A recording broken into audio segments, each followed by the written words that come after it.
एक घने जंगल में एक छोटा लड़का आरव अपने परिवार के साथ एक छोटा सा घर में रहता था। आरव बहुत जिज्ञासु और साहसी था। उसे जंगल में घूमना और नई चीजें खोजने में बहुत मजा आता था।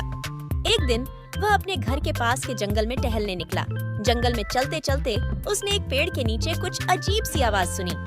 उसने देखा कि एक छोटा सा गिलहरी अपने छोटे पैरों के साथ जमीन पर कुछ खोज रहा था। गिलहरी बहुत प्यारा था और उसकी आंखें चमक रही थीं। आरव ने ध्यान से देखा कि गिलहरी बहुत चिंतित लग रहा था, जैसे वह कुछ खो चुका हो।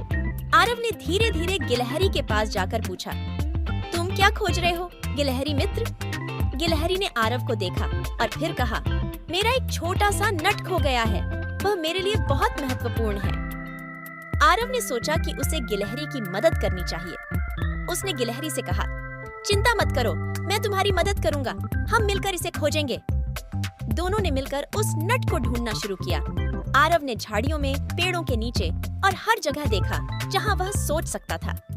गिलहरी भी अपने छोटे पंजों से जमीन को खोद खोद कर देख रही थी। कुछ देर बाद आरव ने एक पेड़ के खोखले में चमकती हुई चीज देखी। उसने ध्यान से देखा और पाया कि वह वही नट था जिसे गिलहरी खोज रहा था। आरव ने खुशी खुशी गिलहरी को आवाज दी, देखो, मैंने तुम्हारा नट ढूंढ लिया है।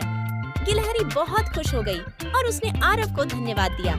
गिलहरी ने कहा, तुम बहुत अच्छे हो, तुम्हारी मदद के बिना मैं इसे कभी नहीं ढूंढ पाता।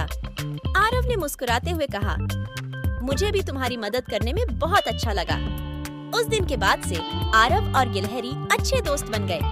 हर दिन वे जंगल में मिलते, बातें करते और खेलते। आरव ने गिलहरी से जंगल के कई रहस्यों के बारे में सीखा और गिलहरी ने आरव को पेड़ों पर चढ़ने की कला सिखाई। आरव और गिलहरी की दोस्ती ने उन्हें एक दूसरे के प्रति अधिक समझदार और दयालु बना दिया।